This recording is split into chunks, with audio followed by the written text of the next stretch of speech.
الشیطان الرجیم بسم اللہ الرحمن الرحیم ان اللہ یأمر بالعدل والاحسان وایتاء ذی القربی صدق اللہ مولانا العظیم۔ کچھ نہ کہنے سے بھی چھن جاتا ہے اعزاز و سکون، کچھ نہ کہنے سے بھی چھن جاتا ہے اعزاز و سکون، ظلم سہنے سے بھی ظالم کی مدد ہوتی ہے۔ یہ پنچایت سماج سدھار کے عنوان سے آج منعقد کی گئی ہے۔ اکابر علماء میوات یہاں تشریف رکھتے ہیں۔ حضرت مولانا راشد صاحب کی صدارت میں یہ پنچایت جاری ہے اور الحمدللہ ہمارے بڑے اکابر حضرت مولانا حکیم الدین صاحب، حضرت مولانا حنیف صاحب، حضرت مولانا یحییٰ صاحب اور دیگر قوم کے ذمہ داروں نے بہت ہی قیمتی باتیں آپ کے سامنے پیش کر دی۔ بات یہ کہ یہاں آتی ہے کہ اب عمل کون کرے۔ حضرت مولانا حکیم الدین صاحب نے شادی بیاہوں کے تعلق سے آپ کے سامنے 10 نکاتی فارمولہ پیش کیا اور بات یہ ہے کہ ہم اپنی ذات سے اس کی شروعات کریں۔ افسوس یہ ہے کہ یہاں رہ کر کے بعد میں حضرت مولانا حکیم الدین صاحب کی جملے کی تائید کرتا ہوں کہ ہم جب بات آتی ہے عمل کی تو ہم کچیا جاتے ہیں۔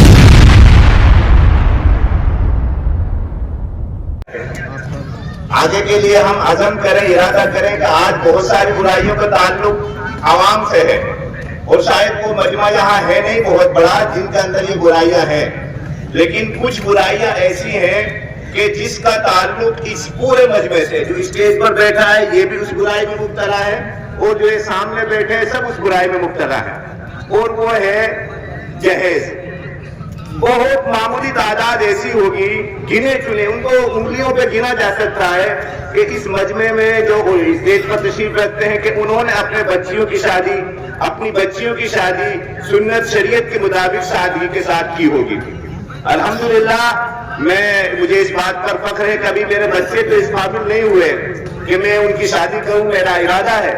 میرے 3 سگے بھائیوں کی شادیاں ہوئی ہیں، میں نے کوشش کی اپنے والد کو سمجھایا کہ ان کی شادی سادگی کے ساتھ ہو، لیکن میں اس میں بڑی حد تک مجھے کامیابی نہ ملی، تو میں نے اس فارمولے پر عمل کرتے ہوئے کہ اپنا آپ کو تو بچانا، سگے 3 بھائیوں کی شادیوں کو اور مکمل بھائی کاٹتے ہیں، کسی طرح کی اس میں شرکت نہیں کی، اور آنے والے میرے جو بچے ہیں ابھی ہو سکتا ہے 4-5 سال کے بعد وہ شادی کی عمر کو پہنچ جائیں۔ مکمل ارادہ ہے کہ انشاءاللہ پورا میرا گھرانہ پورا پریوار کوئی بھی مخالف ہو جائے، میں مکمل انشاءاللہ سنت شریعت کے مطابق اپنے بچوں کی شادی کروں گا انشاءاللہ تعالی۔ اس میں بالکل بھی مجھے کوئی پرواہ نہیں ہوگی کہ کوئی ڈراسی ہو۔ تو اللہ کے لیے، علماء کا مجمع خدا کے لیے اگر علاقے کو بچانا ہے، قوم کی سچی ہمدردی ہمیں ہے۔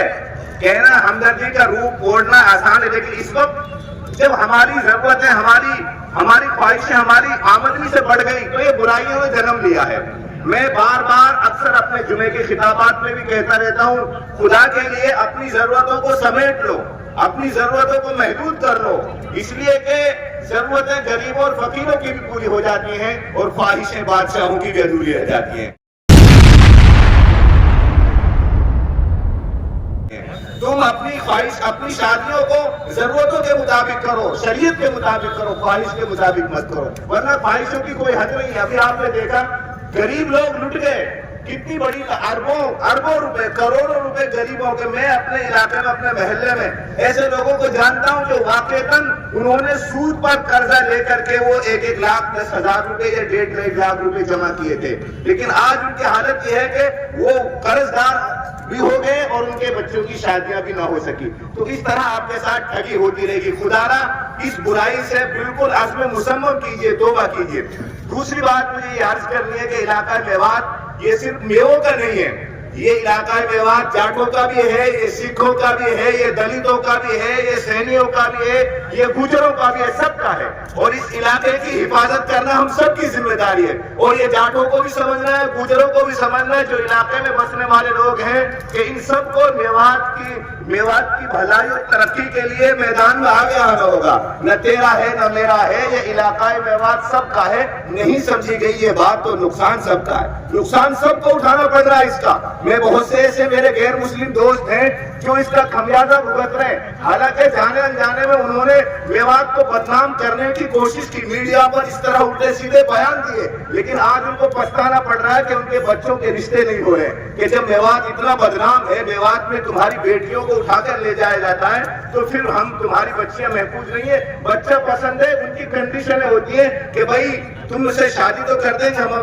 بچی دے دیں گے، لیکن رہنا تمہیں گڑگاؤں میں آگے پڑے گا۔ اس طرح کی کنڈیشنیں لگائی جاتی ہیں۔ اس لیے ہم اپنے برادران وطن غیر مسلم میواتیوں سے عرض کرنا چاہتے ہیں، خدا کے لیے میوات کی جو برائیاں ہیں ان کو حد سے زیادہ بڑھا چڑھا کر پیش نہ کیا جائے۔ جس درجے کی برائی ہے اس کو روکنے کے لیے کوشش کی جائے، اور ظلم کو روکنے کے لیے چاہے میں اکثر ایک واقعہ سنا کر اپنی بات ختم کرتا ہوں کہ اگر آپ چاہتے ہیں کہ ہمارے علاقے میں امن و امان قائم ہو، چوری ختم ہو، ٹٹو بازی ختم ہو، دھوکے بازی ختم ہو، تو ظلم کا خاتمہ ضرور ہے، انصاف کا قیام بہت ضروری ہے۔ بغیر انصاف کے ظلم کا خاتمہ نہیں ہو سکتا۔ انصاف آپ کو قائم کرنا، انصاف پرشاسن کو بھی قائم کرنا ہوگا۔ ایسا نہیں ہے کہ معمولی جرم کے اوپر تم ہمارے بچوں کے ہاتھ پیر توڑ دو گے، بالکل برداشت نہیں ہوگا۔ ہمارے لیے عدالت ہے، ہائی کورٹ ہے، ہم جائیں گے، چیلنج کریں گے۔ اگر ہم کسی تھانے میں ہمارے کسی بچے کے ساتھ اتنی ظلم و زیادتی ہوئی تو ہم ہائی کورٹ جائیں گے۔ ابھی ہمارے پاس ہائی کورٹ ہے، سپریم کورٹ ہے، اور اس لڑائی کو آگے تک لڑیں گے۔ بالکل برداشت نہیں ہوگا کہ ہمارے اوپر اگر جتنی ظلم کی آپ کو یہ ادھیکار ہے کہ آپ کسی اپرادھی کو گرفتار کیجیے، لیکن اس کی سزا طے کرنا اور سزا کو مار پٹائی کی شکل میں ہاتھ پیر توڑنا، یہ پاور کس نے دیا آپ کو؟ آپ سپریم کورٹ سے بڑھ کر ہیں، آپ قانون سے بڑھ کر ہیں۔ قانون میں ہاتھ نہ ہم لیں گے اور قانون میں ہاتھ نہ ہم کسی پرشاسن کو لینے دیں گے۔ یہ ہم کہتے ہیں، اس مجھ سے ہم کہہ رہے ہیں، سرکاری اس میں کہہ رہے ہیں۔ اس لیے میں یہ بات عرض کر رہا ہوں کہ اگر میوات کو بچانا ہے تو ایک مختصر چھوٹا سا واقعہ، حضرت مولانا حکیم الدین صاحب نے بھی ایک واقعہ سنایا، میں بھی اپنی بات کو ایک واقعے سے سنا کر کچھ سمجھانا چاہتا ہوں۔ ایک طوطا اور مینا دونوں میاں بیوی تھے۔ جو طوطا ہوتا ہے اس کی عورت کو مینا کہتے ہیں۔ وہ نکل کر جا رہے تھے، ایک ویران بستی سے ان کا گزر ہوا، ویران بستی تھی۔ اس بستی سے جب گزر ہوا تو چونکہ الو کے بارے میں یہ مشہور ہے کہ الو جہاں بیٹھتا ہے وہ ویران ہو جاتا ہے، برباد گلستان کرنے کو ایک الو کافی تھا، الو کے بارے میں مشہور ہے۔ تو ویران جنگل سے، ویران بستی سے جب ان طوطا مینے کے جوڑے کا گزر ہوا تو آپس میں انہوں نے گفتگو کی کہ بھائی ضرور یہاں کوئی الو رہتا ہوگا، اسی وجہ سے یہ بستی ویران ہے۔ تو رات کا وقت ہو گیا، شام کا وقت ہو گیا، الو نے گفتگو ان کی سن لی۔ الو نے ان کو اپنا مہمان بنایا کہ اب رات ہو گئی ہے، آپ آج میرے مہمان بنو، صبح آپ نکل جانا۔ ان کو اپنے گھر ٹھہرایا، ان کی خاطر تواضع کی، کھلایا پلایا۔ جب صبح ہوئی، طوطا اور مینا نے جب رخصتی کا ارادہ چاہا تو الو نے دعوت ٹھوک دیا جو مینا اس کی گھر والی کی طوطے کی کہ یہ گھر والی تیری نہیں ہے، میری ہے، اس کو میں تمہارے ساتھ نہیں جانے دوں گا۔ اب وہ طوطا ہکا بکا، بھائی میری گھر والی ہے۔ اب اس نے خوب دلیل پیش کی، لیکن نہیں، دلیل میرے سامنے نہیں، دلیل تو کورٹ میں پیش کر، چلو عدالت میں چلیں گے۔ اب وہ دونوں عدالت میں گئے، طوطا اور مینا اور الو۔ وہاں جج صاحب کے سامنے انہوں نے اپنا مدعا رکھ، اپنا دعویٰ پیش کیا، اپنا مقدمہ پیش کیا۔